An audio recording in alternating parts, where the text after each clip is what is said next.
So guys, this is my last 24 hours in Armenia. I've been sick as a dog today, so I tried to cancel my breakfast because I paid extra for it, and they tell me it's non-refundable. So I forced myself to have a little bit of breakfast. Anyway, I'll show you my breakfast in a minute, and then I'm on my way to the Armenian Genocide Museum. It's getting very late, they're just about to close, but I had to visit the place. The Armenian Genocide is something that is often very overlooked, and probably because of political purposes. And I'll get into that later. But if you'd like to see how my breakfast, how the genocide, learn a little bit more about the genocide, and just see what my last 24 hours in Armenia is like, then stick around.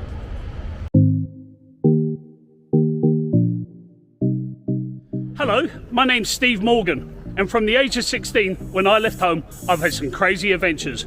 It's been the good, the bad, and the ugly. And that's why I decided to do Morgan's World, to share those journeys with you. To keep up to date with my life journeys, please like and subscribe to my channel below. Welcome to my world.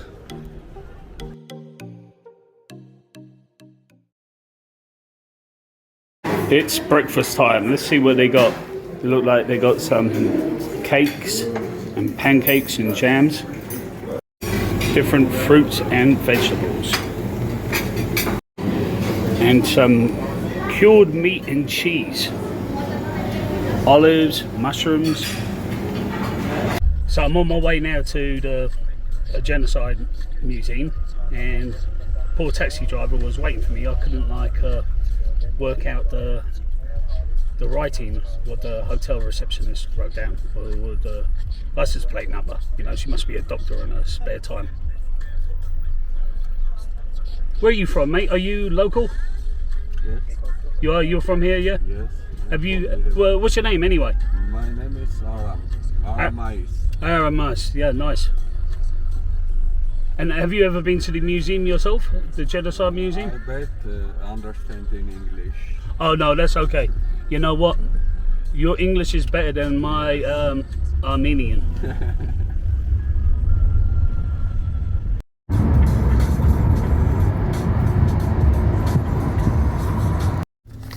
Well, sorry for making you wait. There you go, buddy. Keep the change. Thank you. Thank you too. So I'm at the Genocide Museum now. I don't have a lot of time left, and its location is not in the city. It's in the city limits, but right on the outskirts. It's in the middle of nowhere, kind of. You couldn't walk here, that's for sure. So I still haven't found a proper entrance to the museum, but this is the outside, and it looks pretty cool. It reminds me of Yad Vashem in Israel. Yad Vashem is like in a forested area of Jerusalem, and Yad Vashem means in Hebrew hand of fate, and it's the Israeli, or the Israeli Holocaust Museum. And yeah, it's definitely worth a visit once in your life if you're ever there.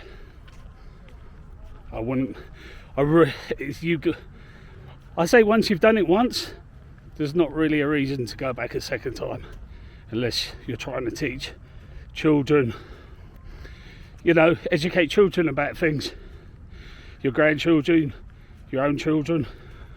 And I broke my selfie stick yesterday, and then I meant to buy a new one today, and fingers crossed I'll still buy one. I couldn't buy one earlier, I was just in bed. I really have been sick. But look at this. I don't know if you can see it, but way up there you've got beautiful snow-capped mountains. So I've made it inside the museum, and it's actually officially closed now. They closed at 4:30, although they say they close at 5, but the entrance closes at 4:30. So I was able to talk the lady into letting me stay here for the last 10 minutes, and I'm going to try and read up whatever I can and share it with you guys. But I have a little bit of knowledge I'm no historian, professional historian or anything like that. I left school and home at the age of 16, but I still have a little bit of knowledge.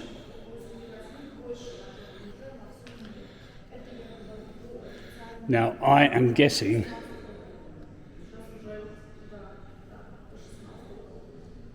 that was members of the Russian, oh God, what do you call them? That previous guy in the picture looks like he may have been the Tsar of Russia. And he was aligned with the Armenians. And that did not do them a lot of good.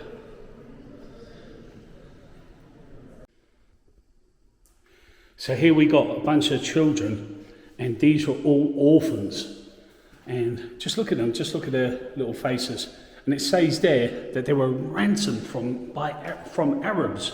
So obviously these children were sold on, and they had to be bought back from European charities and America. Okay, I have to leave this museum, they're closing up. But there's a picture there, and without reading anything about it, that looks like that would have been a battle of Gallipoli, where the Turks fought the Australians.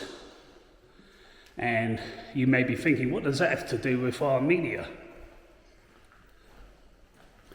Well, it has a lot to do with Armenia, just like the Tsar of Russia did. And I'll get into that in a little bit when I get back upstairs. So over here you can see like the Holocaust, and I guess they're comparing it to something like that. And then you've got Cambodia with Pol Pot, and you also got the massacre in Rwanda that wasn't that long ago. And more recently, with the Yazidi people, with ISIS and everything.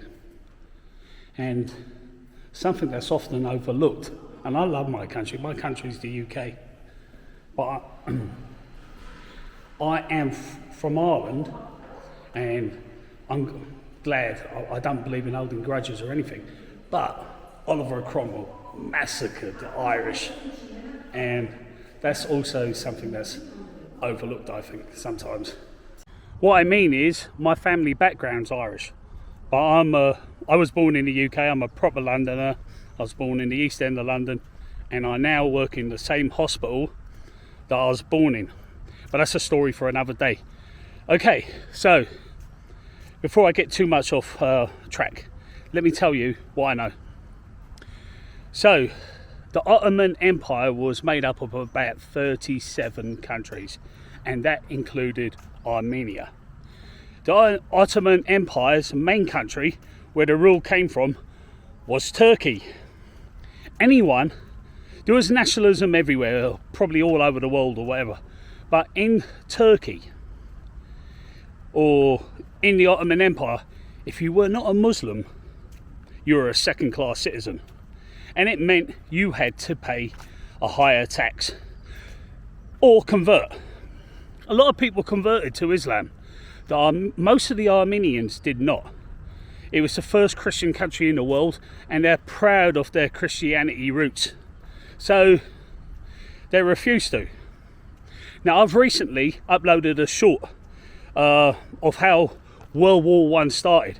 It took one man to kill another man, the Archduke Ferdinand in Sarajevo, Bosnia-Herzegovina, to ignite World War I. However, there had been tensions all over Europe before then. Europe was a powder keg, ready to explode. Okay, so different countries were aligned with each other. England and France were aligned with each other, and France was aligned with Russia, and Russia was aligned with Armenia and a few others, and hence that's why I was talking about the Tsar of Russia. Okay, so when World War I started, after the Archduke Ferdinand happened, there was massive fighting. There was massive fighting all over Europe, and the Turks were fighting the Australians in Gallipoli, and the Germans and the Turks were aligned with the Germans, they began to lose. As they started to lose, things became more hostile. There was a lot of paranoia, or maybe some truth. So the Ottomans used the excuse that the Armenians will be helping the Russians. So they used that as an excuse to massacre them. Also, the fact that they weren't Muslims. And then as the war progressed and Turkey started to lose, you always look for a scapegoat. It's just like World War II, when Adolf Hitler started losing. If you look at the statistics and you look at everything, Germany became more obsessed with killing the Jews towards the end of the war. They knew they were going to probably lose, so they just had to take it out.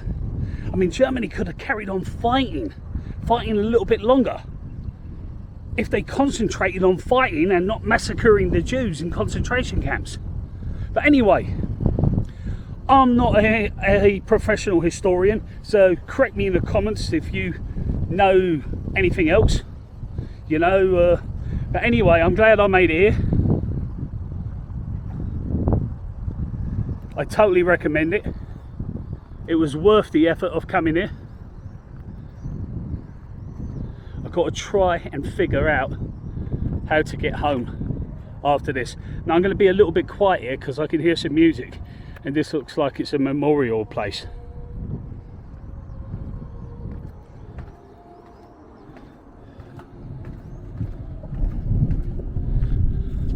Okay, there's nobody else here, and we are probably like just minutes away from the skies opening up with rain. I don't know if you can hear it, but it's already beginning to thunder. But in a way, I think this is kind of symbolic. This is just amazing. Even though I got here at the end, I'm so glad I got here. The Armenian massacre definitely happened. To me, it's water under the bridge. People can move on, people can be friends again, but the Turkish government refuses to admit to it. And Western governments don't put any pressure on Turkey because they need Turkey. Turkey's a member of NATO.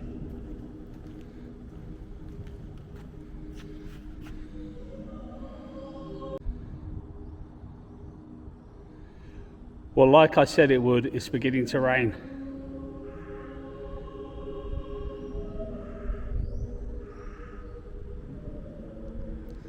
And I have not given this place any justice. I feel like I could just stay here a little bit longer, just by myself even, and just listen to the somber music. And fighting a fever today to come here, it was definitely worth it.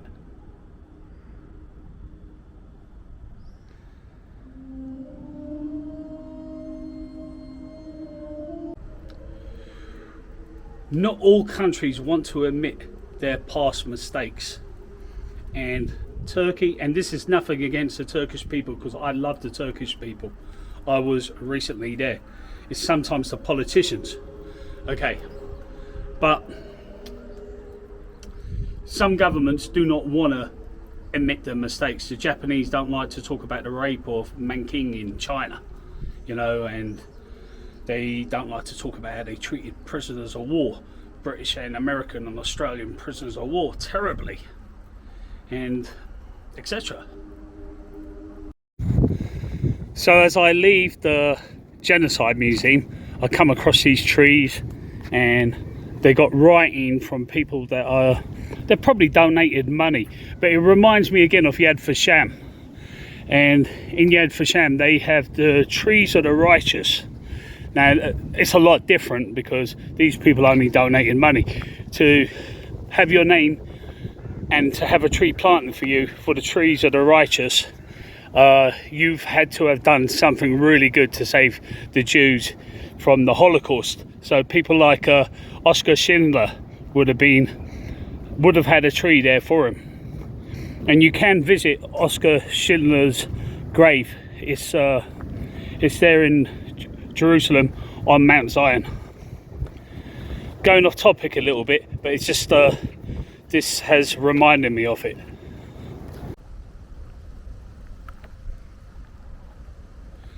So I've battled a fever to come here, risked a potential thunderstorm, and I'm walking to God knows where to try and find a cab. That definitely, at the end of this video, deserves a thumbs up. You know, I know some people are very kind of like not too generous with the thumbs ups, but if you're borderline thinking about giving me one, I think it deserves one for this, just the effort alone. So I don't think they really have Uber here in Armenia, and I have my data roaming switched off anyway, and I haven't got a clue where to get a cab. I mean, I might just have to hitchhike, or maybe I can just risk my life and cross the road and go over in that direction. And that looks like some sort of like a residential area. Maybe I can get somebody to try and get me a cab. Oh fuck. I made it to the other side, and I'm going to go into this mall to see if I can get a selfie stick and then perhaps a cab. And this poor little doggy, he's asleep, he likes malls too. I have just bought myself a selfie stick, and if anybody knows anything about me, watch my introduction video. I knew nothing about technology a year ago, and he just sold me one, and it's a little bit more complicated, but thank you for selling it to me and explaining it to me. And what's your name anyway, mate? My name? Yeah, what's your name? Narik. And have you worked here long? Yeah. Okay, thank you very much, buddy. You're welcome. Cheers. It is time to get out of this mall. I'm at the Converse Bank Lounge at Ararat Airport, and my fridge magnet actually cost me more than my taxi ride. It was actually double the price. That's how cheap taxis are here, and obviously things at an airport cost a little bit more money. Okay, so let me show you what the lounge looks like. Okay, nothing fancy. A few little snacks, sandwiches, drinks. Looks like they've got some soup over there. Cakes.